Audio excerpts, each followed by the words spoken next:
Zani na hian ne ka ming chu kha Salim zo than puya ti ania ka ming in lo hriat atang khan eng trawin nge rom trawang le ti ne ka in buat sai pon Hindi ten ka in buat sai a sap trong ten ma se mi zo trong hi ka thiam bera ka pai ei lovin ka hriat ro so nia ka pa hi ke hi Christian ka ningai lova kum nga kalta mi kum nga kan maktak main ti mayang lali so Krista hi karon mu ve ni ei tun naya pathianin chat lovin rong bol na temin han pe chho ve a hun rei tak min traininga a chang tu paron lana hun to ti nian chu so ni pathian khongai na ka dong na sa a chu nang ni te chu pian tirata Christian in nia Sunday school kallo ino men so zani na hian zo na kanin zo ta kain fia na sa don ne ka sermon hi bulami kha pe mi so do ti soi ngayam ti cholal rin zo ali ti mi lo la mi rel ngayam ui donai te no mem tiang kan karon soi piang khamani fia zel tor da na nga Christian ni lo tur thu karon soi dona khovela na ro pui berin thok dona ti dam rong bol na ania chu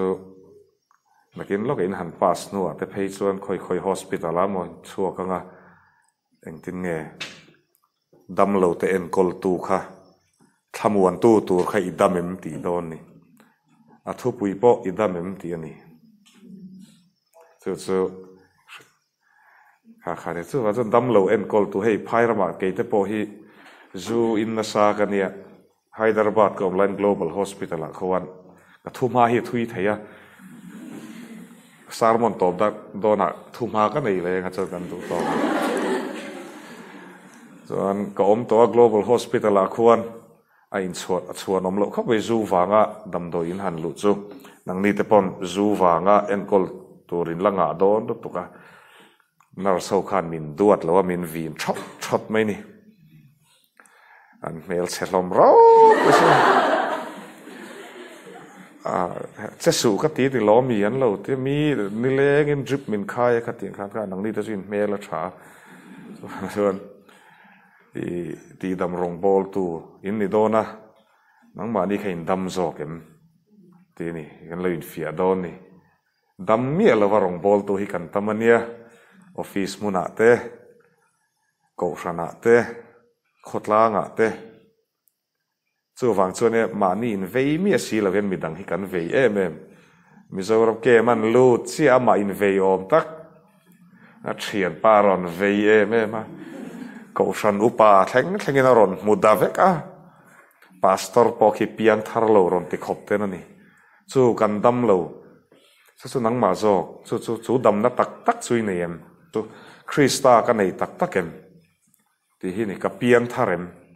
sual hi ka huwa em ti ni kina nurse tam takte hei pathian khongai na zara saprama te kan zuk kala phaya te poni mizorama te po kan lo ria nurse tam tak night duty te lo neya dam doi ti te kan lo ria chu tu ma in ti mual pholam ni lovin chu arong bol tu dam lo kan omani nang ma khai damangai i patients te en kol nan so was a mishing na tranga in thamuan hi thei lu tu kania in rong bol na ve thung tu ra chuan dam lo te Krista ne nen tin ngei en kol don ti kanin chu zani na in zir chua ngai don ni thin che tur nurse ni lo so ne piang thar nurse hi Mizoram in amamo danglam ngam nurse Christian tak la li suan nei tu tak so ne so te so kanin fui don ni pathian thu thiang lim lo chiarang ke ma nge kan ni hi hria ula pathian dang anom love ka ti hlum thina ka ti nung bok thin ka hliam thina ka ti dam bok thin ti ata hun khatami lalpa ipu Davida pathian chuan heti hian ati I trong trai na kha ka hria a imit tuitla po ka hmu e ngai te katidamang che a ti zo kan thupui ani doni puwanal ram ruata trong trai torin lo soma thiên ma chúng đã cần tập thiền niệm mà itu không anh thấy rằng anh thấy là còn thua hoặc lao kinh để đi về hành động tu mà cái chứแล้วก็กันโบเชียนได้แล้วก็กันสวนนั่นจนรู้เลยจนตายแล้วก็ใจน่ะเฮ็ดลายอินคมตัวกันนุ่งโลมาเสียแล้วก็นั่นจนห้องไอ้ในมีนั่นก็หุ่นทางแล้วไปไว้ในโลกทัวร์ก็จะแล้วก็เฮ็ดลายแล้วก็มาเชื่อตรงนี้นำมาตารงโบตัวแล้วก็อินเสียครั้งเตเนี่ยแล้วก็หุ่นกันห้องโบตัวนี้ใจน่ะแล้วก็นำมาแล้วนั่งจังละแล้วก็สลิมาก็ครั้งนี้itu nung itu kira kita jual pada nama pun nolnya, jadi rok minat cuma mana so kita ni sila, yang itu adalah paisa kita minum dia je. Amen. Siang takap tidam tu so pathian ani ti kan mu athu thiang lim karon siara trangten nang ma khai damen ti ani kalau mutrin kalau thir thin nang ma ni ang thawa hata piang le seilian kana kanu hi mi zo ania ka pa hi muslim ania te trang hian kalau thir na sa thina ni hei kan thian pa te hi christian ni hi chung nung ema in il shelava a special na hi ifriem o ngatingela li so christa ti la kasual wangin ti de uvek engei sual chu shelo kasual lo chu mizoram ma chon hemi mindset hemi ril ro hi om to mi sual chu zu in ks drugs ti pathum chi ma se thin lung bol hlo na kha nia pathian in aron enzo ka chu om je chu zu in kha musit viau mala mokс te kan ti ang te musit viau mala nang ma kha mi do he ni chuan thian te I hostel mate te kha do ta pu ching te ni chuan tiang te kha tiang ate kha kan in ang reng se category khata hian om vek ti hriatu mong ko hurte ron ti pon zu in te ron ti do he te ti kha line khati nei nang zel chu wa chu kan film khora ngai tu ta chu ka fili mem mi mei se om kho min nia mania ka thu soina ka tia mizo christian tian zir tur pakhat kan nei ka ti chu trong claim hi ni kan trong nem lut tok hi kanin hliam na salutuk kanin mutling lo na salutuk te chu thil pakhat ani chu ta chuan pian thar na hi enge in hrethiamem ti te ka hrethiamem ti te khan in zo chinula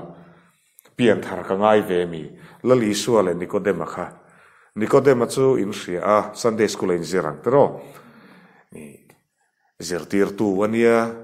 mausia dan abuang thlapina zoma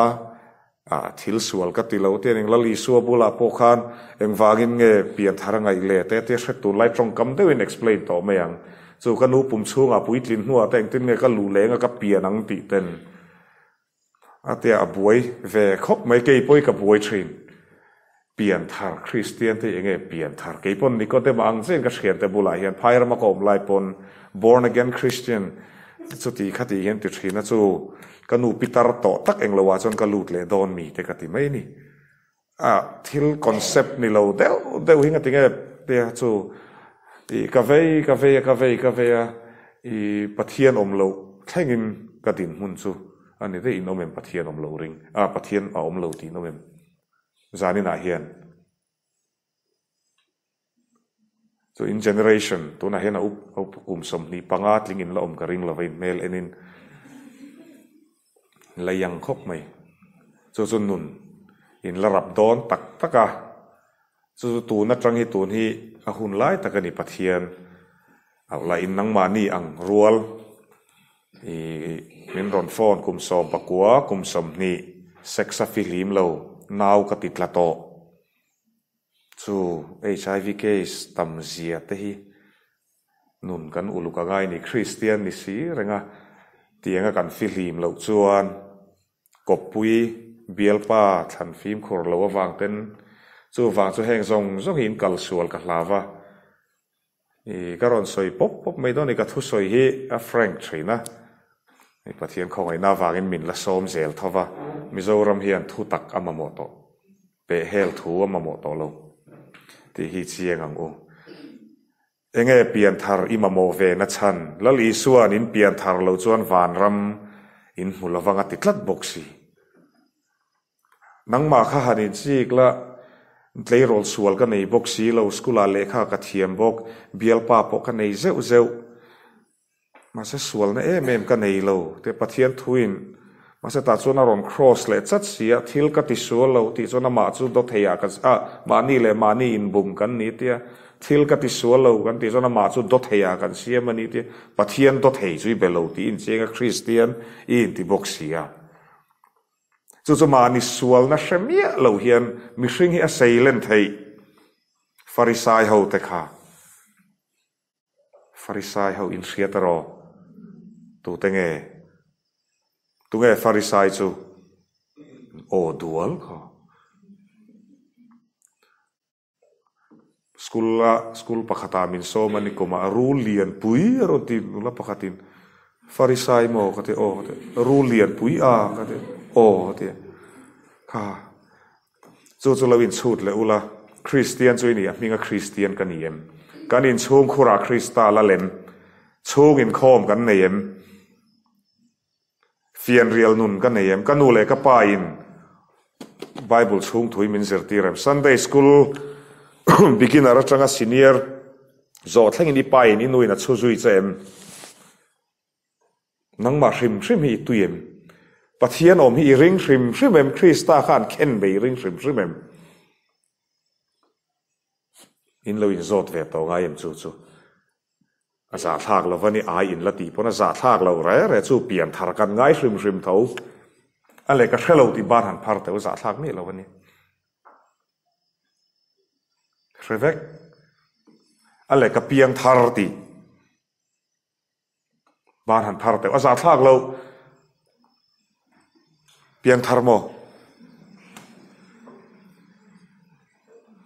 piang thar rek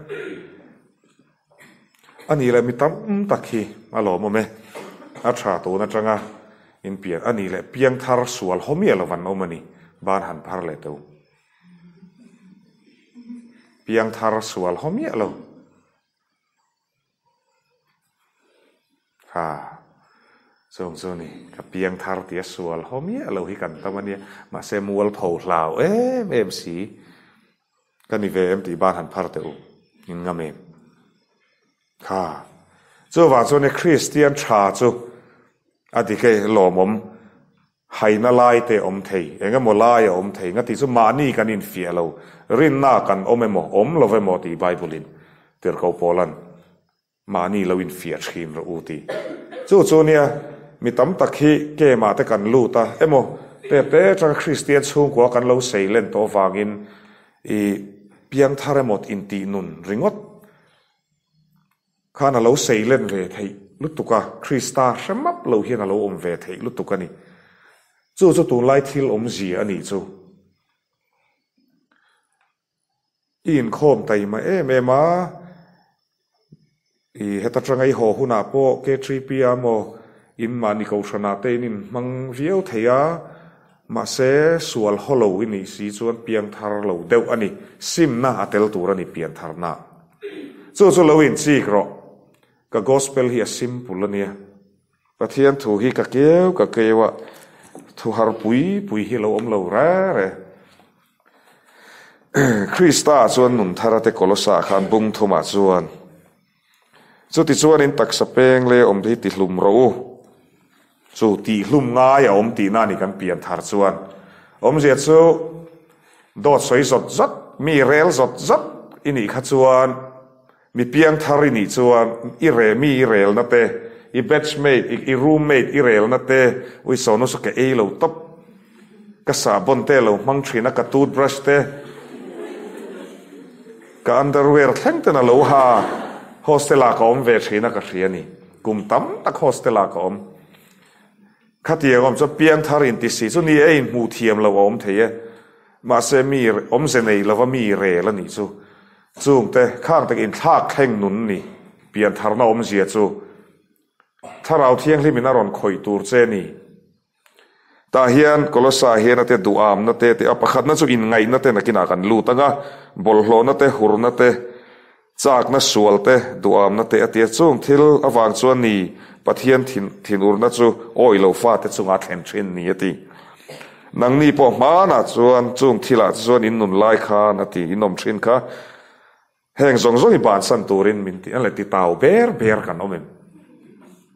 mi stenan hawa emo ti tau ma em te amak te ro bible na soitlat tau na te ati i voi khat hriat na inomem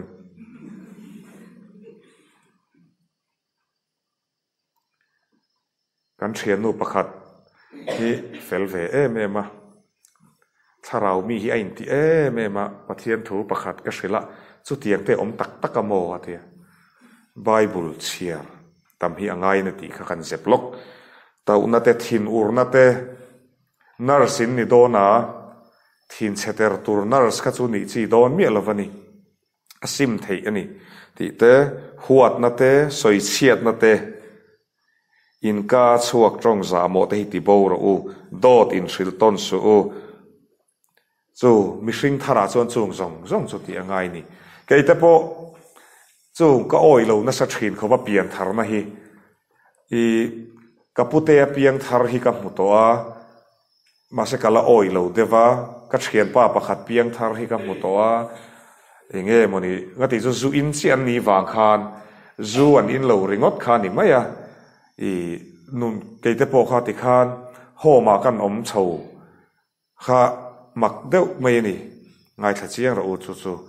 i alo om zia chu la li su Krista hi ni lo se va in ni hian in ma hian tiang ka ron ding lo hrim hrimang pathian in min hruaya hei ti hian ni bible chung om hi ka hrengai bik lo ke po tu na ka ron chiar zong te kha ka pian thar tir chuan bible kha ke chu ka chiar ru ni o kan in chung khur Christian chung ko ani si lawa nang ni ta chu zalen takin in chiar nga ma se chiar pe lo te ro bible thar te tam tang aru kin ka chiar thina ni ke chu o ti kha i zu che kha in lo che kha pian thar na mo ka te bible kan chiar ta tak tak a heng te kan chiara khaya hurna te a khaya hei tiang em tel don munile kan tia chak na te a ka te ka chiar zela thin chiat na te a te ka thin chero pui sia huat na te tila mi huat te hi ka nga sia soi chiat na te kan te mi pa po hian mi kan soi che na sa nia nam ti ai poi kan rap thak mai thei ni zamo te hi ti bo te akhai a ka te dot ni se dot ka soi sat box ni ani chu mule ka ti khan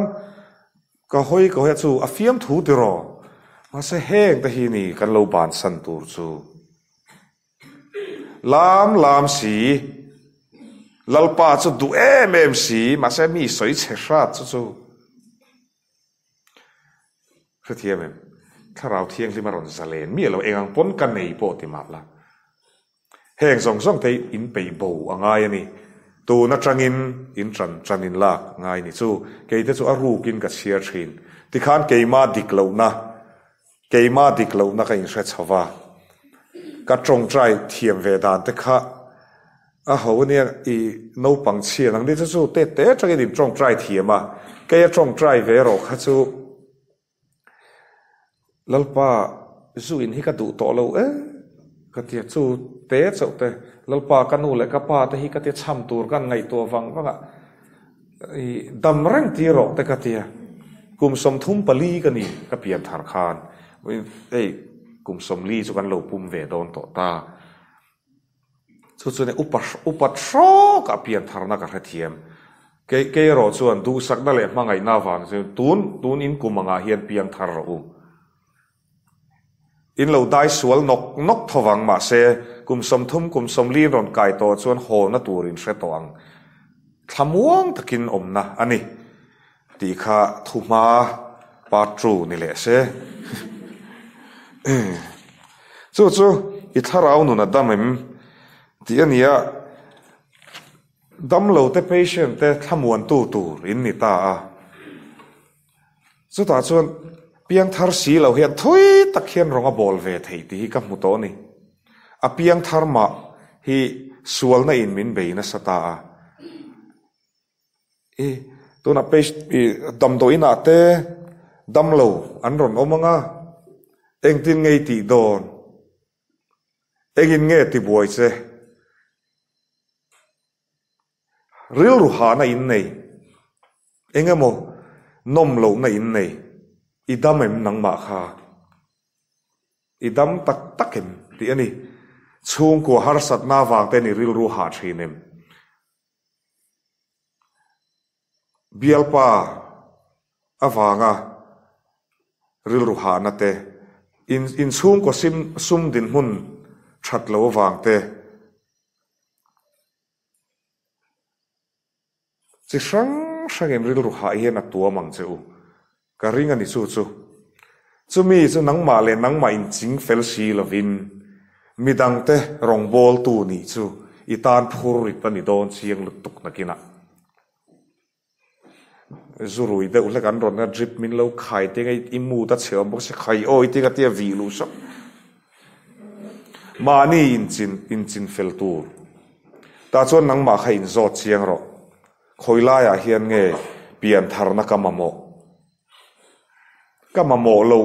itm kha nikodem apon kamamo lo chu ti dewanian chu ikalo mu thin chu mizo christianity a chuan pian thar chu thi do na pian thar ten soi moi ma ka niel tu mai ka niel du lo shrim ke a hian pathian thun shrevek hi ka tia thi don pian thar thi do na pian thar an han tia a oi chuan oi mei se ke ro chuan hei hi ka oi that lai na china kan chairman in a ron ti to kan that lai huna tang hian ni kan lo ti tur chu pathian tri ani chu ai chu ha dam thak le theology pathian thu dik ka ti jok chu dam lo shrep ma mo kan that lai nge ya pian thar thamuang taka thi hi kan ti tur jok ani thi do na pian thar chu a risky mai dur tlang suk thla a break fail motor khalang vel ani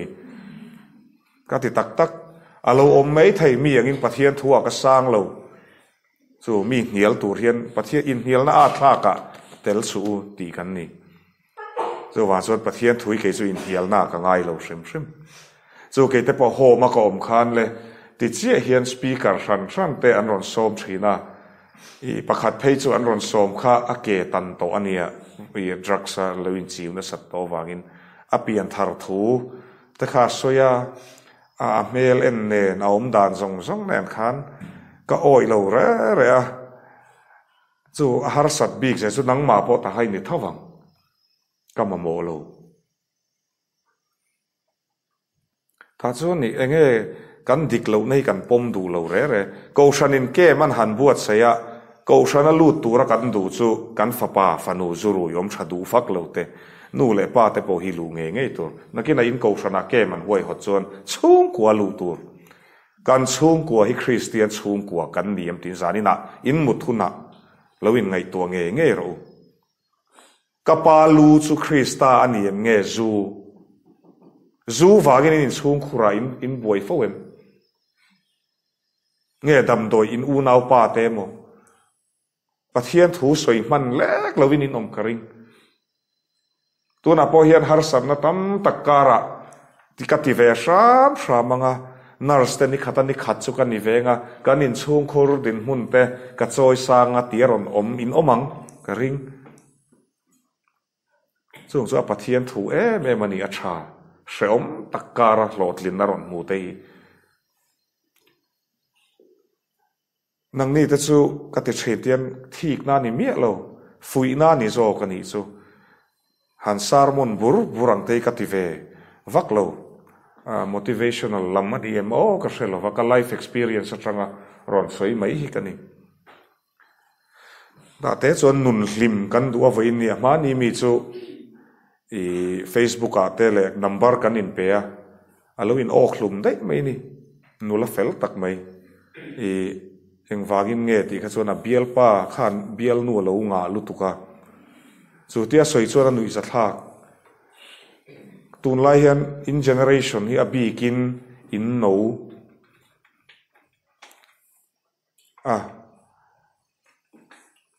hầu tế hei mi pa in rual pui te po skula ka thok thina in generation thaw ani chu hei ti la trap thei mai mi pa pon tama an pa te bula sa pa sek trung si sarin bin hawa te lo trap zoi sai ten nu te bula te hei ka gola kan lut le lo ko nge chu wa chuan nang ma kha idam ma sak phot angai ti ka soi tum na chu I pian tharangai piang thar nurse he hospital in tho do na moti lampang khatiang lampang khata bo de la pakhat na chon tun la ya engwa ga pian thar kamamo sex a hluar em mai ni hei na sina karon soi pathian in thu chuan in ngai ching te hei soyangai to sia sinot po abuaya hei pulpit atang tele inter atanga senior khang HIV awareness ta kan nei rup ta mai ni ta chuan suali huwa em ti hi ka zo tu cheu ni kum som pathum kum som pali kum som panga nau ti tla ten om to tun la ya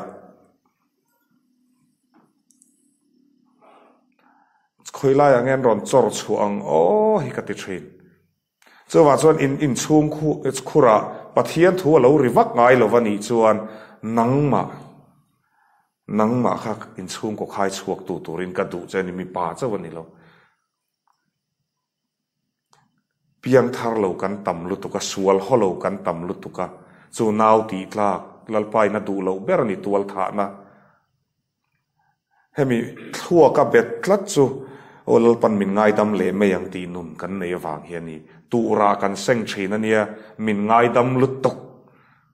ma se tu ra kan seng thin kan nun hluya wang hian keipo thil chi sang ni lo hi ka tina salu tuk ka pian thar nu thleng hian min la zui pathian hi a tha ma min khu moi in kal sual ka hlawani chu Christian nula tha tak mi phot mi zo nula fel tak mi phot chu mi nuai na chu cha roi khai khom vek don I lo chu Christani ka du ani turani chu kan buai pui ma sak per tur mei chelu chu mi pa lu chu Krista ti ania tu lai chon mei chia jok mi zo mei chia jok eng kima le chu ko khai khom tu tur chu chon in lu chu Krista tur in lak chang kan na kan buai lu tuka rual kan ot lu tuka in lak yo kan du lu tuka bike nal tak taka in phurtir kan duwa motor nal tak taka han chuan ve la music ri dup kara han teng lo ve ta khat chang ka nge mo kan in tia chumi wang chuan ni hei kan society a dik ta lo re pian thar ro ka ti na chan chu na kina pasalin na yanga in nu le pa te thu o yin pasal na yang cheu samson apo ka du masin mule te tim na khua zu kala pain kam nam puyom lovami ngate Philistia mi nei don so ti khati ti pona min nei sak mai ro ka du masin mule te atlat sevek ti kan hu te ro samson a chanchin in sevek ka du masin mule ti kan ti awagin ani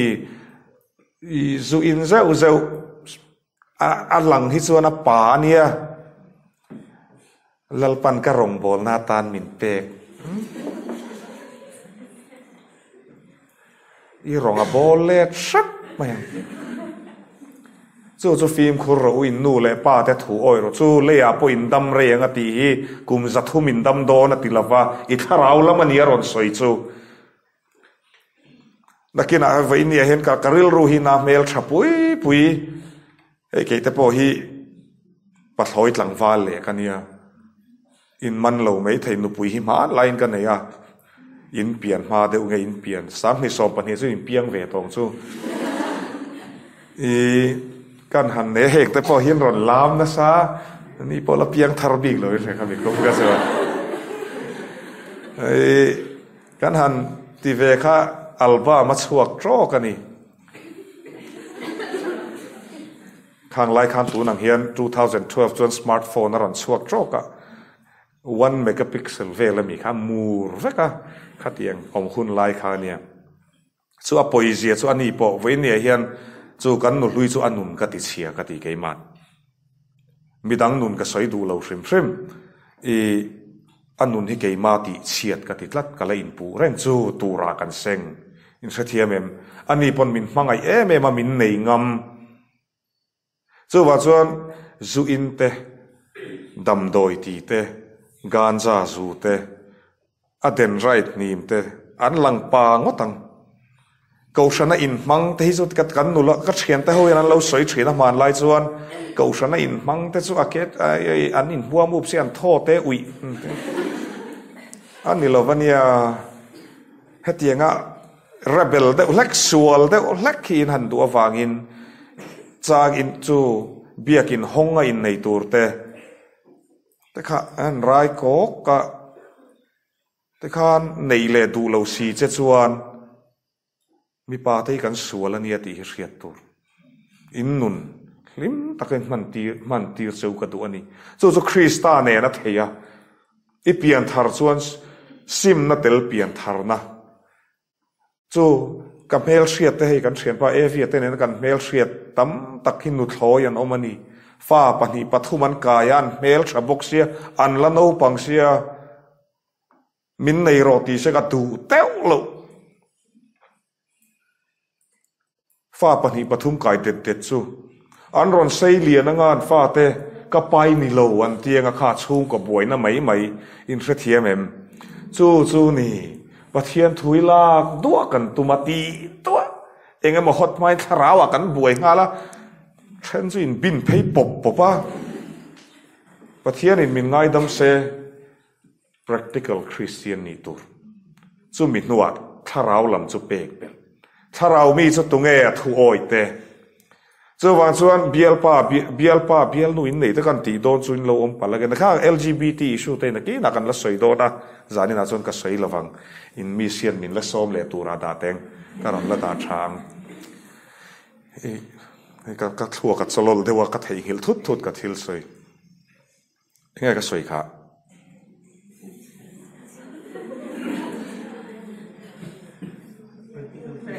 practical Christian mo tlang sama ka thu soi tur karon zep lu trap ko shanta na poimo thil karon soi trap lo kala so practical Christian ni tur keipo engtin nge bul ka tran na chin khan in nui tur dura ti hian ka chiar ta zu chau kham chu nangma hian bad habit om shrim pakhat nok deu nangma ni sia chu enge mo takaniang chu nor son photangai ka sarbona piang hian ka soi lali suan lazara kai tho don khan lazara le khami chan chin khain threm ta khain tinge ti ashia kha lali so kha than bula vakal khan than lung khan nor son ro ti lazara kha kai tho ngai pian tharna thu ka soi don ni se them to na khan tharawi nei reng ila piang thar lo ni chuan I tharaw kha lazara an ala ni kha chu nor son ro ti chu kha nor son ngai chu nang ma le ke ya chuan noka setanan a theilo a harsa pathian thu zom zong chu a harsa ti khai nor son ngai ta lali su a lu chi kha la zara thau tero chu ni pian thar na chu lali suai nei tak ngai I nei tak em lali su nei in ti si nga tinge nu thoi pat ni evan duai na wangin om society khotla nga ti buai in thathiam em thoi pat englo fa pa nei lo chuan en kultur pa thazar na hoi en kol lo fa kan sei lian dem lu tuk dike van doi na wangin boral san te ka soi mi alovania ba se voin ni mizoram a thil theng chu kan du than na hi Kristani to lowin ke mani du than na kan du danin kan om ani chau zel chu chuan I tharau ni nu le pa thu oi ro chu mami a thalawang a I pasalata nan ti chuan I ril ro na ngoi ma se inu le pa du khana yang che Christian chung ko I din pui thei mi pa o mel thavak lo melo meng kal deu po ni se klema te po ni ro se pathian tri mi pasalain nei tur ni chu ti chi chuan Mizoram hemi khotlang hi kan siam thale theng nang le ke hian ka trangania nui to su o ka thui oi ro ka nun chetam takhi kamu a ho e mai a Mizo pai na ho e mai a ti toi chu na ho fai vek natlang ang tila ho e mai a te kan natlang lo ringot zo e sei thui lova chu ta chuan ni in zo ro kanu le ka pa thu ko em emo van doina wa kanu le pa te lo nei lo ani chuan nang mani en kol tu in pate te amo in u te mo te kha pathian in aya o dani mai chu wa chuan in hriat chian em tur inun hlim don chuan Krista I luai da photangai bial panei te film khur tur a mel that wang ri got a star satlia hi om venia pathian tri mi aniam Christian mei chia chuan chu angai tua ngai mel that na te mit multi englo na te mi ringot in ngai tua ui Daisy samhin albi ke amit mengson albi ke chu kamong alien bi ke tin kan buaya makeup ti vela te kan buaya sumi wang me chuan piang tharte inuna khan tharau thiang le man zalen te se makeup wakangai lo re an mel se thei lo Krista nei ten mel se thei lo anei lo piang te ni mel se sel chu plastic surgery kan in mi ngai sa te hawan ngai to teu sa pram lama mo Korean lama mo in Korean idol te ho lam zot ek ben an siama som ni chuang an lama a tu ber nge hi sai pui ka thiam to lo ami pa ho la chu ti bok a top chu mania ka chiara khoi newspaper ange alar ve niang eng sung gung ti mon en ming te mak se kha ho te alowin ok luma chen heta khatiang te thamuan na nei mi lo kan ngai sanga apoi mi alovania sem hun kal na khop suala ni mi lo Korean ngai san te ma se chu ai chuan e Krista lam hoi hi tha Krista hian makhopa ke hi namkara piang kanita South Indian ho tan pon Krista ni tho mis ai an nam angin om theizel khathia bem Krista aron mizo thei tho chu ni om re me ya all some men khathia bem chu Krista in nei tak kar chang lu tu kan ni ka biakin soya po kan ko san lu pa te po in khathia bem ka ti min thunun lo hian khong ai na ni mo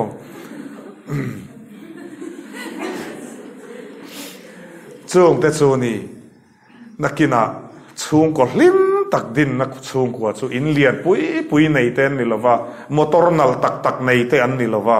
chung chu I hriat thiam hun chu Kristai nei tak hun o tak chuan in na hlimang wei ni hian nei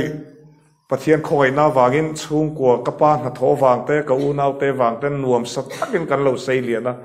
Aizol chunga Mizoram chunga million an tiang fa te nen kan lo tal na sa kan lo hlim lo ber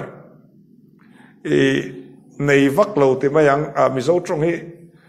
ka eng lo ka pot kual thiam lo ma ti mayang nei vak lo te mayang lo na ni pon tiang khan ka soi thia ka ril ru tha devin ka soi ni chu zo ate chuan an ron ot em thina ma se Krista nei chuan kan levela hian kan om kan lung oi voi nai ne nga tinge vana pa hol kota tele nga tinge call girl te hin tam ta ke mel thapui te hei tun hai te alal pan min ron vora ama zong kum ni kum thum kalta zong te khan counseling ten nga tinge ti chuan chumi phone ka du wang chumi chu ka du wang chumi chu duam na ti pathian in milem biak na ti ne duam na te chumi wanga in zuar mei te ni in ni ve do ne ka ti na ni lovin ka khongai thin an nu le pa te nengen zir tir le hei mo Christian ram kan lo ti chu in chung khura duam na lal zo an fanu fa pa te he ta chu wa zon nu ila ni do na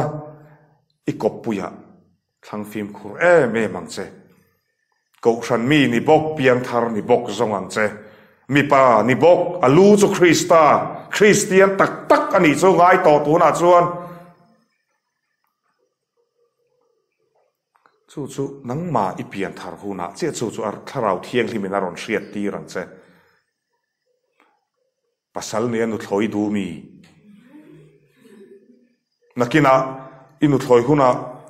du ve deuh I van enga nu nakal sual zel mayang a thetam tak te hi zuwa ten lu ta ti khan Krista kal ngai na kal kong an ron the to si lawa guide tuan nei to si lawa sheom takin an om thin ni ka mu ni chu wang chu nang ero chu film khur ro dar som le chan le thleng kan tia lamai la ham lo chu ke te po hi chu ke po kalau thang kanu te pon chu tiam te kanu te upat shok no kanu le pa thu kan oi chu kanun hi tina zik luak thak mai ni chu ani ab idamem chu mi thila chuan star ringot boy puya ni lo mel that lama ni lo Christian chung ko din hi chu wa chu amai mai lawana kina ifa te zillo fa te anti huna chuan usalima ka ma naron kalaron soito tak ti hi kalo oi du lava ti ni zel homa ka oma speaker ina soi te kha atop lama ani chu atir lam kom chung zogin pathian thun soi ka oi du lo re ma se atop lama speaker in nu le pa thu oi na lampang te kan ti re thei zia te an han soi tak chu kanun local sual na chan ber ni alo mom ka ti hei nang ni chu kal sual mi alovin ti hian pathian khongai na wangin rongbol na poimo tak narsin ni chodon ti te ni ma se chu mi kara hian khovel thila hian in lo nurse thon ringot ange mangai takin patient te pin en kol thawang engtin mani voina nurse atang zanin chu night duty nei lowila chu ka hrengai mi lo che ron troi om che ka chak ka ti ka taksa chau roneng lo ma ka ti enge hre om thin ka ti ka zot mai me nurse ni oi an han thi chia te hi hre om thin lutuk ka ti I piang tharam I Christian chu kan ni ma se ti kal ngai na vak ka hrelo ti ta kan omani chung te chu in la ma chon don an chung kwa te in han he experience nurse tak te no ma an ni pon lo ni to thinang adike chu wa chuan in lo in ready lok nan I ma Krista da la ka du mizo mei chia te har to la ka du in China ringota buai to len Krista I buai pui tong u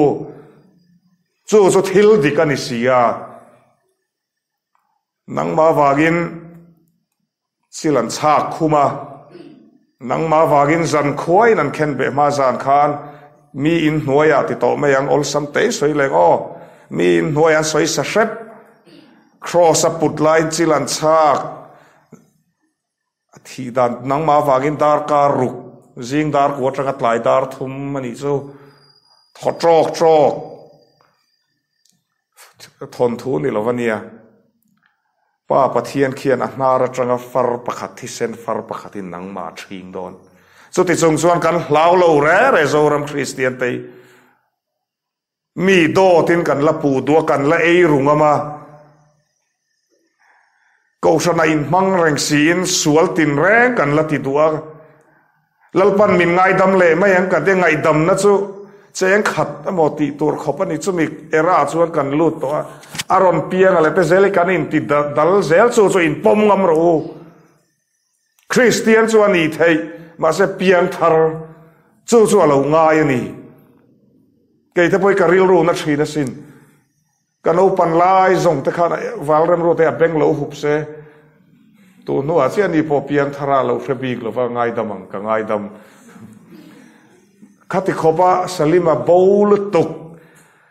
mi ani to te min lo ti kha Krista kong min lo ko mu se missionary tam tak kan ko ran hian an thon chua chu an thon chua kan tia heram chu ka ke mang hi kan om bo ve khoe ngai no mani le tle ma sem huna kal tre ba lom le mu le ka chuang vak lo huai sen takin ka soingam to te min ti khup te kan nga te ka Krista chan chin min sil lo ring lo mi tam tak anom ve mizoram chunga hian ma se kanin zirtir chu huat na rigot mangai na tel lo Christian na rammani ma se chu ta tran chuan har se ka ti hau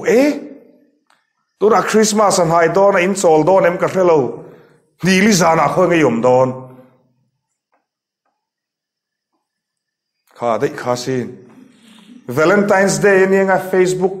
in misten phone an khoi sa ban tunge ni don ka dul kiar de ulai tun lai ka thau le dewa ka mail chat te lul nen ka chu ka friendly sami tu manin ali sami pa ho zong khan an lo reject vek to niang wanna be my Valentine aron ti hello piang thar to kiri ka ti chu khatiang tur kha Krista nei chuan pa shrok tur mei chia po chu ta chuan ni ring lo mi tam tak nakina te po thian patient in nei don ta te chuan in nom lutuka so vai nu so ti ni lovin ika tragin thamuan na thu chuak do nem chu ta chuan piang tharau thiang rim thil ti theina ne in di langa trong trai dam na te Frederick hi rong kan bol dun to central jail ani mizolama ke anon mizolama ka speaker pathian in du sakbi ka nei si lo ti dam rong bol na hi ani po nasa takina trong trai ang nasa takina in ser thiang limang chu tu mitin Christian te thil ti theina ne na ti la li suan keng tel ani chu i thiam na misten an zirtir bak cheu baka mishing na tragai thiam na baka lali suwa tel nar san ni ta ula a dripi khai tur te ka han trong trai khum la ka nu ye sa zel kan ta to anu sa thak lovania dam doi pek tur te kan trong trai khum la chu lali suwa thil ti theina ai nu ye zat la ta mo ki po hin kan nei sin kan in ti thei lo mai lo kha dei kha sin magic lamani love Krista ram hi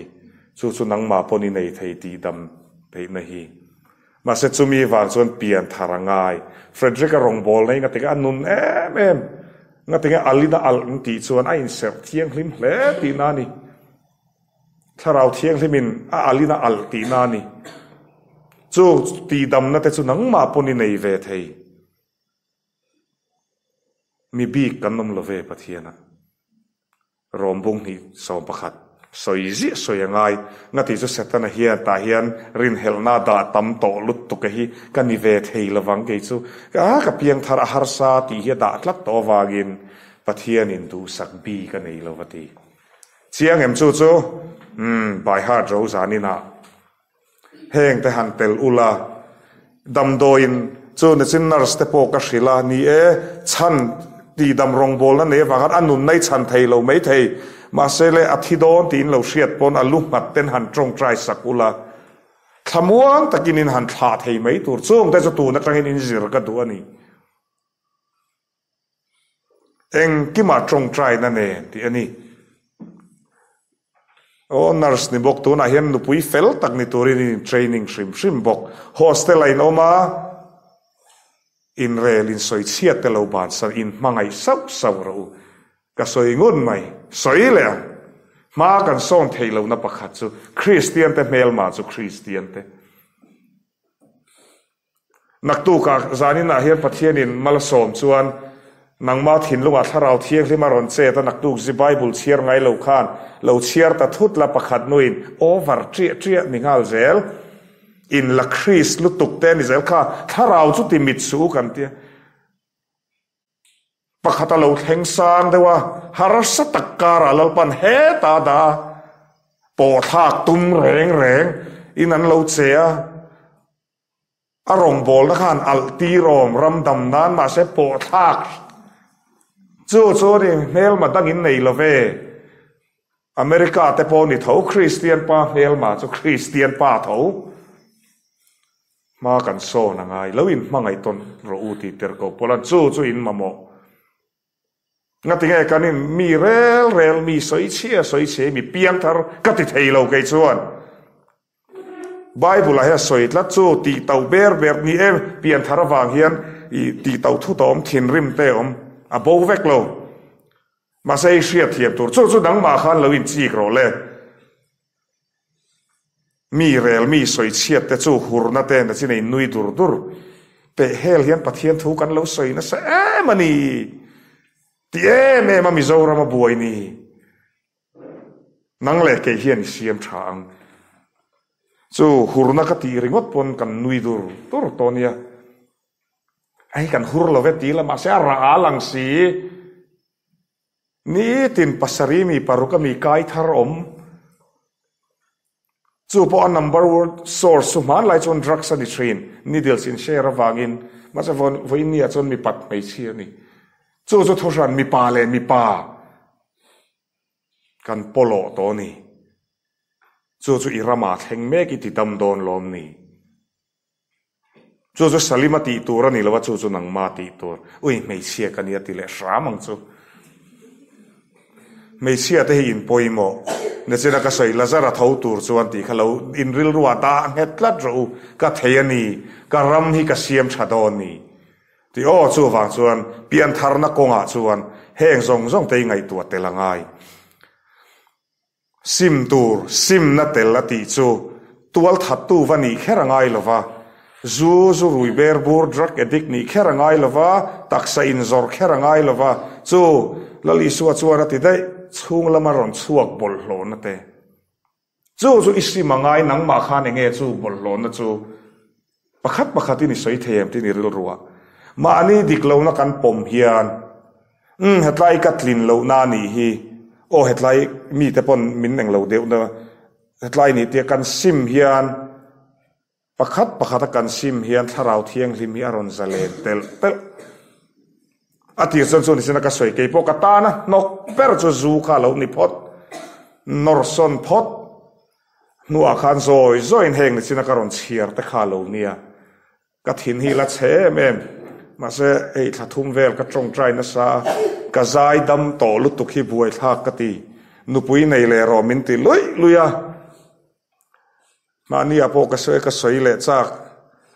eng nu pui ngei nei don min te min interview a tha pol deuh hlek lam hi ka nei ang ka tia awan nei don chu nula chu ka tia ka tua don lu tuk sia ka tlan du ati pon tlan lawang ke ma ka tlan ang min ron ko ro ka tia nga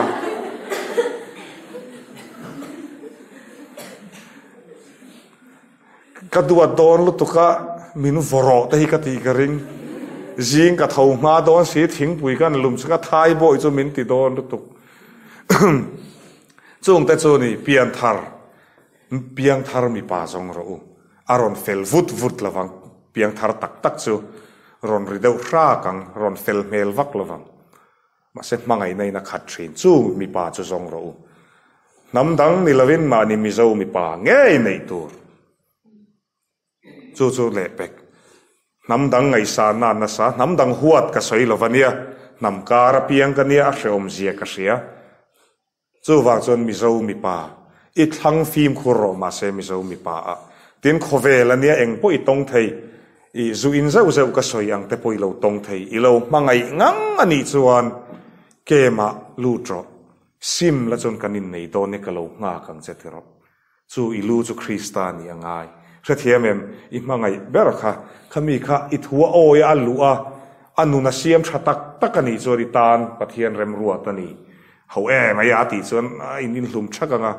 chu zong chu ni chu nurse in ni dona zan duty te lo om dona ta chuan I ho hua in chung boi rep ru pai lut don mi ha dam na om mi lo chung kwa a nge jing karai ho pon I mut na tur te po lo ti vek I ei tur po lo siam vek pasal nei kha hang dai kha sin pero kan thian pa hian atian nars ni kum khana ne sial su ka ka vakala nars nei ro an fel beratia kala nei mai theini kai po hi chuwa chuan in rong bol na hi na china ka soi khangai poi mo ro I nama na po engtin nge adam kan ti chuan chuwa in ril na kina ka lutang nama na chu ta chuan ril ru ha na tam takin lo nei mai thei na china ka soi zong zonga khan inu lei pa te po dem lovin in khom chu I lovin khom na sang choma chonu zan te kar lak lo in khom a te I pa te pon an lo shwai lo mai thei chu na sa tak pon I lo in khom thri nang ma sei pa in pathian thu amo zu lo in amo inu amo engamo nu shon te lo shon amo shreom tak te ni lo om thri nem chu mi wang chuan pathian ni lo mai lo ven chu chung kwa han thlan phim khur ngai to zia chu to na po hian ka soi du chu mei che in ne pakhata tru lo ma se kan zep lok khovel ania khati engma kan shelok love I mi nu shon tur te pon nu puin la nia chunga te chon pian thara tha an fa te mangai na hriat thiam na khongai na krista nei tu chon chu anei zel mi hring atang hian kan thum trina mi hring tum na chu heilek a toi tut lali suan en chuan unlimited ani top bai ni chu ke te po ka sual na ka zong chuak eng tak hinge ka sual na heian a hre chiang along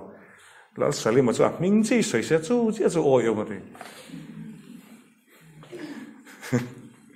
tiang ta ka kan ni ma ni diklo na kan pom hian chu lali suwa ka lu hi krista ni ta ka chuan tiang aten krista kan han pian thar chuan kan chak na te bolo re eng ma hi bolo mi huat na hi bolo re ma se eng bon tak hen kan vatingam to lo chu nun thar nei na chu I nei tu em mel that na ti te tianga simple de win karon soi na chan chu tharau thiang lim nei te hi an mel ya chet hei lo re ti ani artificial ti te kha teng te kha chu thu ran ni se chu I van nei big tu na chuan le in mis te pon hun tha tak in khop na hun tha tak te in nei ya ma ni ruma bible chiar khoilai nge chiar tur mis ril ru ha na deu ka nei ya bible a hian chu mi chu hei guide turin an normal om in principle te ta te chuan kal thin ro I depression te anxiety kan ti te nga tinge tam em ti chuan chu in chung khura mizo te in chung khura hian krista lal to lo lutuk no pangte te in oklum no pangte te dam doi ti te nom work pressure ala om don chunga te chuan tin ngei om don pathian nei si lo ma se trong trai na nen piang thar chu trong trai na sa sia lalpa na ka kaldona mithi te nom dona voin ka duty na pan che tak ten lo rai puar ka khoi dona chu in ti vek anga I kal khan thara mei al lekha conference labu min ron sana sa min shwai thin kha do ta ni lavani mei al le chum ding na shwai tak chu lalpa in shwai ti ro nang mani to lovin lalpa ta chuan eng tin nge o ron soi pakhat ma kala man lo ti chuan ti dana la om tho trong trai ro thing in ti tak zet na ne bethel na munin nei than in kria ta chuan lalpa pian thari om zia ka hello ti in la trong trai sam ro I pian thar hi ka du mani sim na tel pathian thu hria ni rilowi pathian thu zom ni angai to pathian ka hria ti ai chuan pathian mi hria ti hun to I ramaral me fapa I nei pon Christian tha fapa zir chuwa chuni Christian mei chia tha tak I thi theng thove mai lo lalpa ti kwal ni ve lo nun pui tak lalpa ti zo zoi ka punem lu tokril ru chezet taksha kausan mei chia po he ta lift hei kausan ti nung tu tak chuan ni pathian angai to tak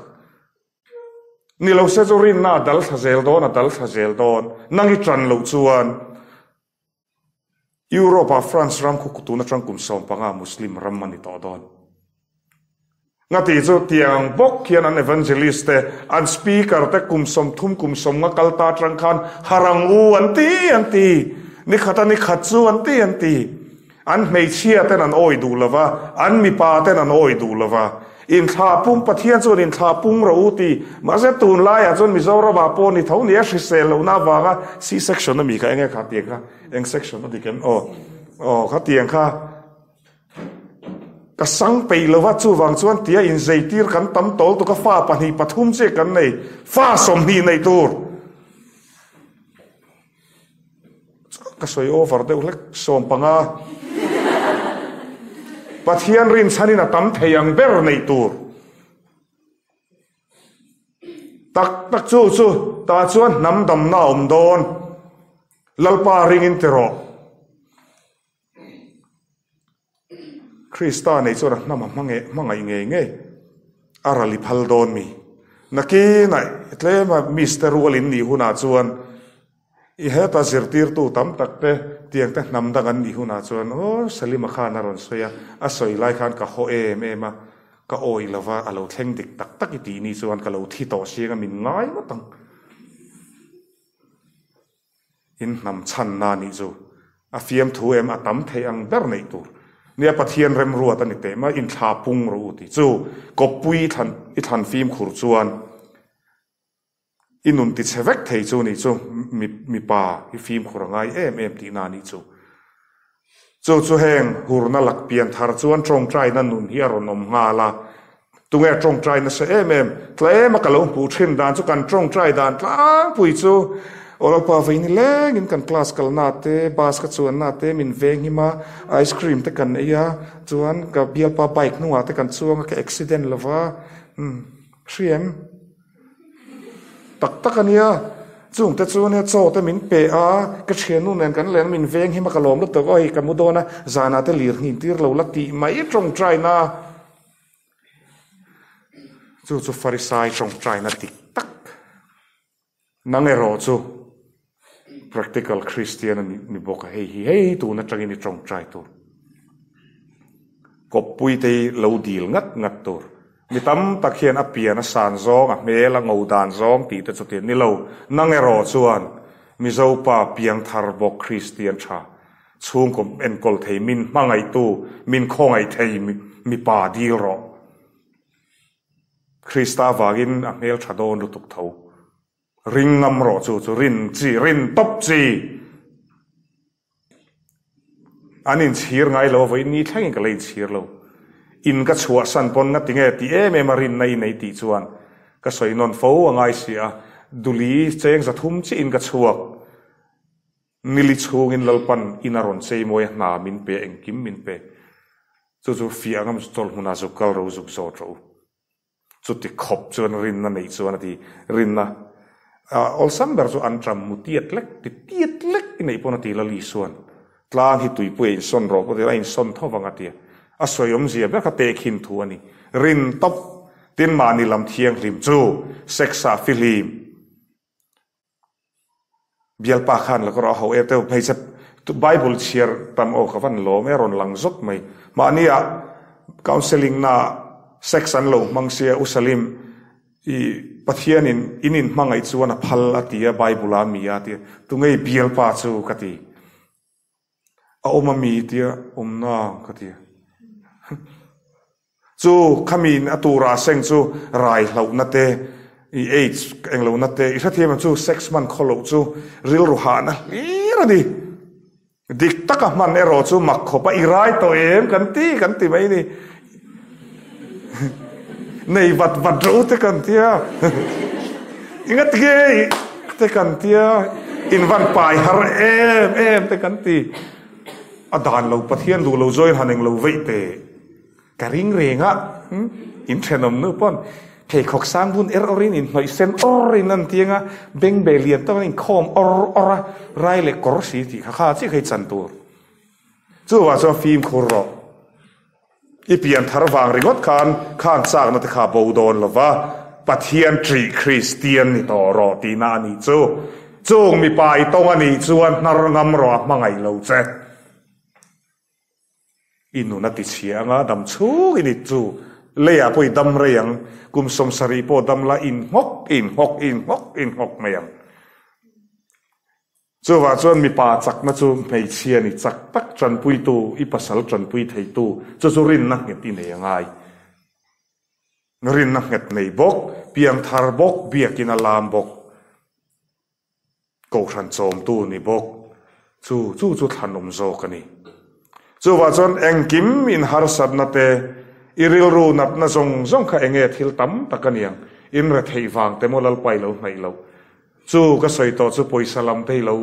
ngai tu ngai prosperity gospel ka ron soi lo re ni ka du lo shrim pian thar wa hian kan ho sangot lo ma sai kan re thei lo ti chu chiang ka ngei lo re bu fai I kezi khat kezi hi lekin in atanga ka chuin chu nang ni chu lok kan kalap Christian ni wangin in chua san te ngai lova in du than na sual wangin ni in atanga chuang ngai thin thathiamem chu ring lo mi te hi Christian kan ron ni dan te hi chu a lut na lo shero Christa nei lo te chu ipa rual hian a lut na rin na po nang ain ka nau ti na ni chu ka zir tir zok chi asa thakin tiem on ti len chu amak tero kum nga vel chau Christian in hian sermon khum cheu nia om dan tur kan hril cheu hi ifa pa kum nga mi khan anu nun dan phung tur zir tir za beng cha ngoi mei roi ti karin ve lu tu ka ma ni lo ka piang thar te min te chen chuan na poi hi ka te lo ra chu te chu Bible share tam tur khoila ange bo ni zon go phone in nei to the Bible on sex te ti ula enge Bible in a soi sex chung chang aron lang sap trong kherangai lo mi zo trong hian a chiang ber van ra man kai don lo wanin ti ko ka chiang lu tuk trong tang ngai lo ra chuan ti khan enga more depression te lo omani chuan the Bible verse on depression te Chathiamem enga mo inang ma kha ihlim lo na kha shrim kha Google mang phone chu wa chuan nia technology a thazong a man tur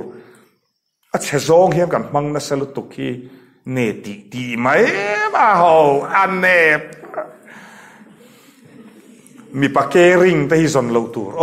Christian mi pa hi a caring shrim piang thar mi pa hi in khom ba po thingpui ka lo luma kam kamut san don se ni in la kan ti top mai ni kala ti lawa kamu mang ram ni chu ka soi chu mi hring thara in thuam chu ka sual na vak ka hlelo ila ti mai thei chu kai po kan soi lo ka in khung ta thali thangai ka in khung top ta zu ka sim khan enge ka bad habits chu ya thian te po ka rel ve shat ka ti chu ka taksai tharau thiang lim zalen se ka ti wang Chathiamem sim na tel pian tharna nei kha ka thathiam ta do the ka soi ve zeu po lo ka soi fu soi tak ka ni ka soi hle ni mo so din mi pat mei chiat na te ka lo filim lova pathian khoi na wangin hei kan HIV lova I kan van nei zia chu tiang te polo takin ka lo om thina engenge lati do ta tia chapo na te zamo ni sen han soya ka anui ring ber hi kane chuan mo kan ti vela keima ti khan alo moi lo wati te khan ngai to zamo ka soi sha dem chu nang mani polo in fiazel ru o hostel ai no ma mei sia po hian in sha tania ka hre chiang lu tuk chu wa chon thil moi lo wani shem hun kal na khopani em ka helo ma se zamo soi te trong kam moi lo chu mi rel mi soi chiat te wang khan tharau thiang lim khan nang ma ron zalen theilo chu wa za kha pakhatin ka sim ka sha ka dik lo na zong kha ka thian te po hi ka ma mo lai zong khan khongei nom chu ti khati ti te pon ka lo soi cheve na sa kanu le ka pa trong kam chetak takin ka ti thina na tak ka zurui khan ka u nau te in suala ka chawa ka te ka chu ka dik lo na ka pom zel in chung bung ruwa ka ti chia ka nu pui ka nei ve ke ai na u kum thum kum lin ka nu pui tu ra ni so ka ti ne pol song ne pol kwa ka zir kan hanin kum tam tak nu kanin tong ta ni po lo la nu la lo ke po ka lo la tlang wal lo ma se zu ka inlat ka lu kha Krista ni lovin zu ani wagin mo thathum dai chia kut ka thak คริสเตียนมีป่าเปียงทารินอันนุปุยกุตะขากแล้วมาเซวินนี่อาจวดไอโซลปีสาสนวักลโรก็ปัสลินกุดมินทากตีหิตำลุตุกจู่สุดที่อย่างแต่ส่วนนี้นุปุยกุดทากชาติกันนี่ติขานกับฟาร์นูฮิตกันนูริลรุตินับมิตุยติดละจกตูกันนี่ก็อินไงตัวเซลติขานลีสตัมบีเก็มนังพูดไงตัวรอนอมเซลังข้างข้าอารอนลังพอตาเด็กกติโดนตากติไว้เลยขดัสิมไทยสีเราเด็กกติยังโอกติมาเซลจู่ดูตักเขียนปะเทียนกันดูกันทินลุงซงอาติปะเทียนนี่มินซอนหุนามินบวงกติก็ดูลุตุกข้างซิมแต่ค่ะจุไงเจ้าจุซิมเจ้ากระตุ้มเราฟิมมินริงโมริงเราว่าโมกติยคุยใจบุลกันจันพอดโดนโอกติเองตินไงกติยังเลยจู่ไว้เนี่ยเห็นแก้มฟอลโล่ปะเองก็สวยไทยพาตากัลสวลน่าอมกติลาวาเกมาจังงานหันสวกที่มานี่ละลิส่วนลุงเร็มมาตีโสเหตุพอตั้งไงตีจู่ฟาวเดชั่นจู่ไบเบิลเล่ตรงใจพอดอันรอนเปียงทาร์ตัดเสียปะเทียนันผูตัดเสียฮีมีอินกับเปียงทาร์ละวังเอติเสียแต่ขมิผูนักขันบีเอกินาชัวยรังลุตุกินเทสเตโมนีอันวัสวยการขัดการนี่ได้เปียงทาร์นะจู่ว่าจู่ลมอัดเลชินกันตีจู่นังโปให้ที่เฮียนี่ที่ยังไงไบเบิลเชียร์เลยตรงใจคอยไล่ไงตานะตกเบอร์วันนี้แทงเฮียเกี่ยวกับตรงใจน่ะแล้วป้าจูฮิกุมงากุมรุกอินโตเราก็นังมาคงไอ้นวากันนี่โดดรอนสวยทุดโดดวาร์สวยจากน้ำเป็นที่ขันเหล่าหน้าเหล่าอมโตเชนโฮเตว่าเฮียนว่าวารัมกับกายระวังตีกับเหล่ากันนุนสันเวกุมสมทุมปลีจะเชื่อมรุตกินเขามาให้กุมรุกสุปเทียนฮาร์สันนตั้มตักมาเสคริสเตียนคริสตานเนี่ยนะฮาร์สันนาจวนทำวันนั่นเตลเอามาเรทัยตักซีนก็หูเสียสิเซลเราตักินก็สิเซลเสียไบเบิลเชื่อไงเราเขาสารมนดานแต่ก็รอนเทียมาจู่ทำวันนั่นลิมนั่นลีร์เตียงข้านบุลกัตระเองตินไงปะเทียนตีแม่มามีช่วยเช่นตีจนไอเสรเทียงลิมกันตีเฮียนมาบอลโหนะเฮตาบอลโหนะเสียเท่าค่ะลลปาเทนะเป็ดชิน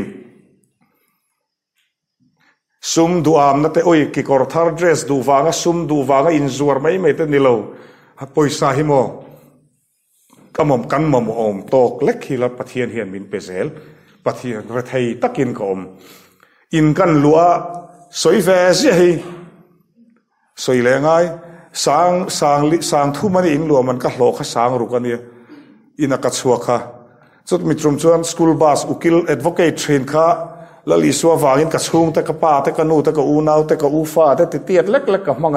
แม่มข้ากระทังโจกับคริสตากันชัวสันจู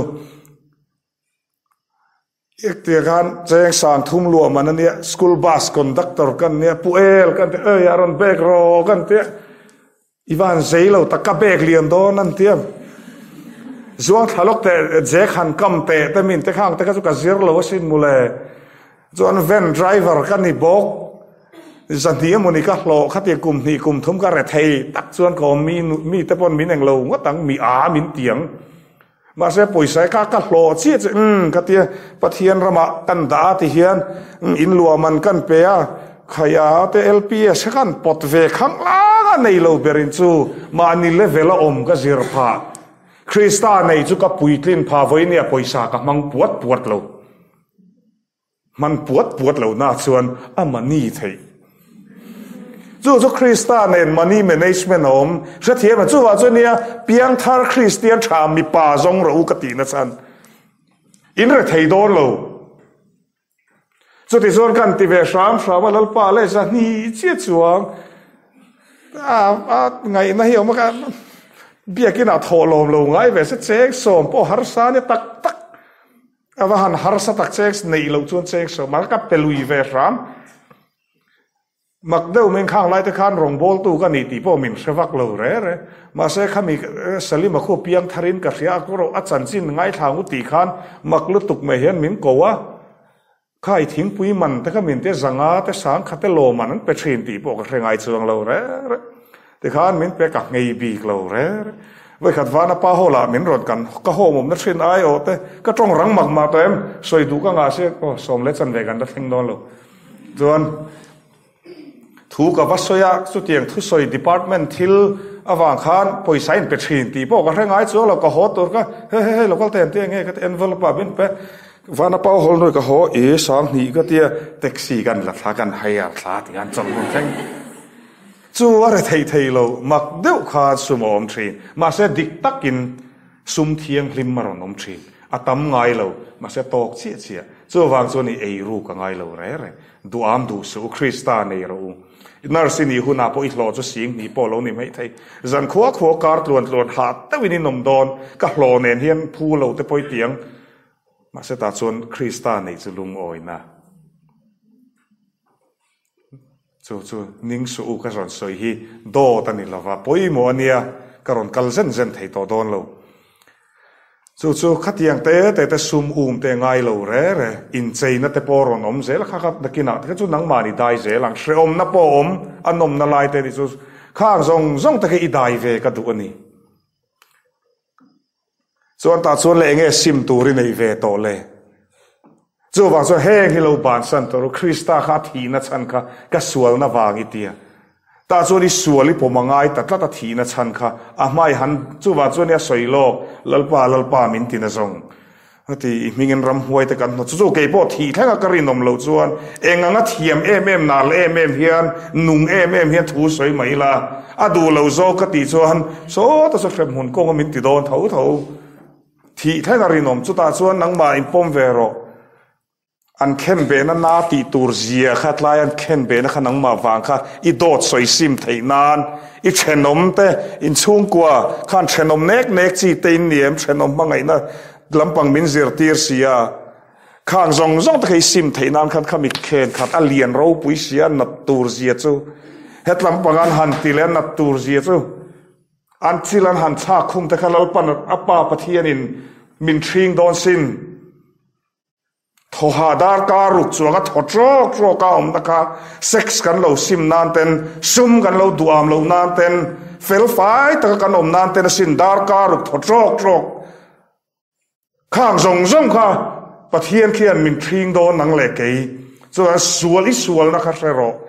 chu wa jon mi thiam tak pathian om ring lo ho chuan hetiang thu kar han soi hian anin brainwash thin an ti christian te chu a teu lo brainwashing ani lo re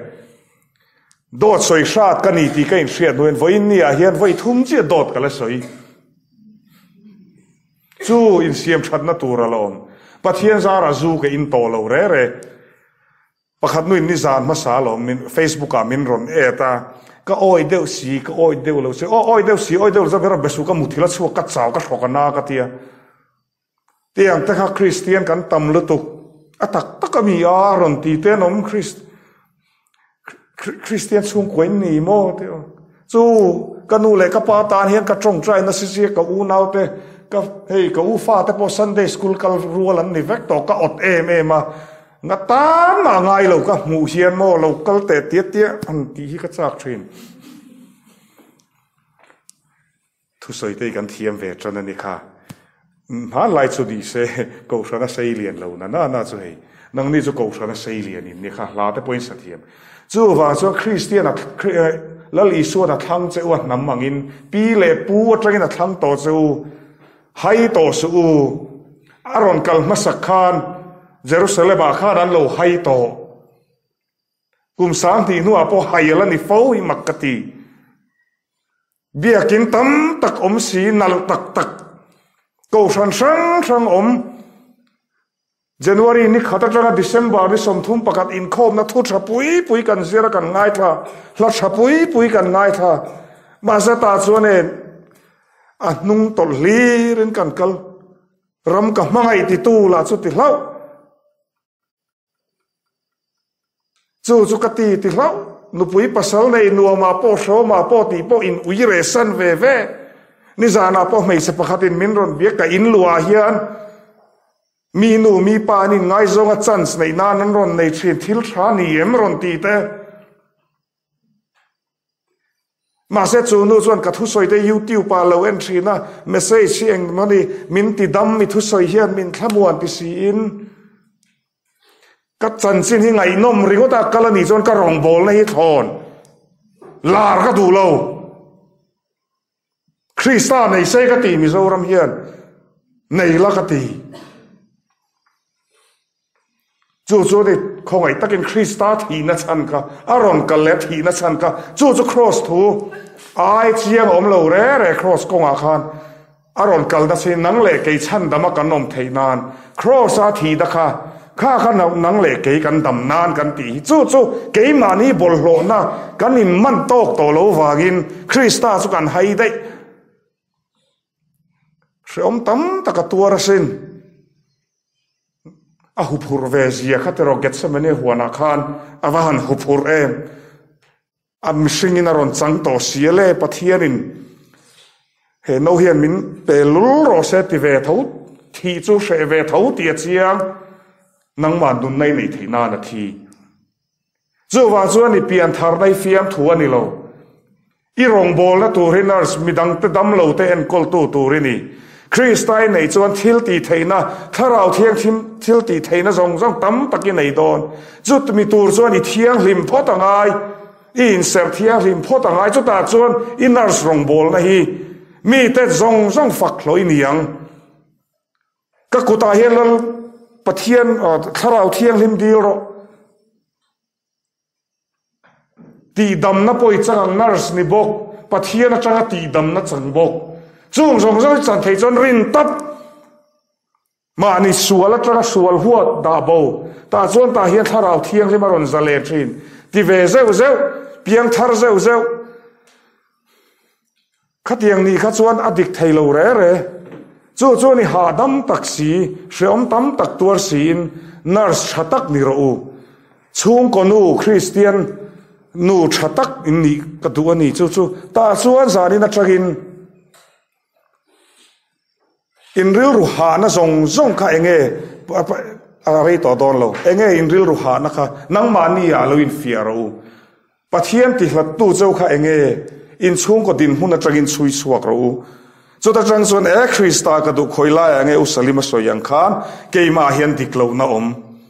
heng zong hi ni mo soi kha te pakhatin chuan I trong tra yang voile avai khan tiang ai lo lalpa mi do thei ka ni lalpa mi rel shat ka ni ti kha chuan e phuri ta tam don lup tuk man ho su inuna nok ber kha I batchmate te heng te mi rel mi soi chiat ching ni chuan mi soi chiat shat ka ni ti hei trong tra ngai vaksi lawa nasata ka trong tra ngai si a pathian ram thlen don chuan dam na du chuan rồi te I trong trai ni tin zan tin I trong trai tam chuan hei I chak lo na khati hian lalpana ron ne sak ve chuwa chuan trong trai na hi dam na I trong trai na kha I rin to pangai tu na ke te po mi pat mei chiat na te po ka ti thin lalpa hei ni ka ti voi khata hian ron ti lo ka trong trai pe voi ni thakin ti hian ti kha ka chak na abo ni lova chu trong trai na chuan in sum theina te ron da te khan dot soi shat deuem lalpa ka lo shilova ti hian dot ti ka lo soi dot var te ka soi le thin I trong tra yang ti khat kan he thin ta chuan I zia moi tul don sia mi singa changa tum chuan rei kan dai lo ta te chuan ni pasal tur te po ka ti chu dil ro oi o mani pathian ram hi takani ta chuan tiang chu ka du tiang ini tiang ati khan idik lo na piang khalal panaron he sakak che ma se kha pe te ngai chang chu nang manin aslal pana shoi don chu a hria thiam tir zel an chu hemi ron soi tu ria se tan hian nasa takin min do dalani hetaron kal theilo khopian min siamani hei soya phal lo wa Krista thu takani chu kan bol hlo na ti hian ka bol hlo na ka hrelo kan ti mai trin a om bol hlo na kan nei vek ma se khang te ni lali suan alo englo na chan sual homi alo hi kan ti sual thei mi singi atike piang thar thatak po lo tlu thei dik vek ma se khami a khan voi khat lo piang thar to chu a voi ni na a har sa tra to sin piang thar nu a hian sual vati hian nuam to lo re chu lo piang thar lo ne na kan dan na Krista nei le nei lo chu puma din an voi khat chu soya zu ka va in le ringot mei chu anom na ka hre to lo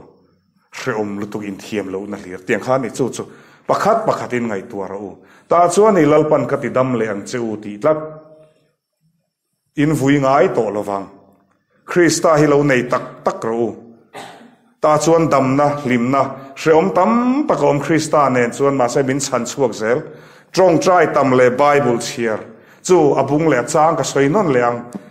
in eng lo kha Google mang chang kai ro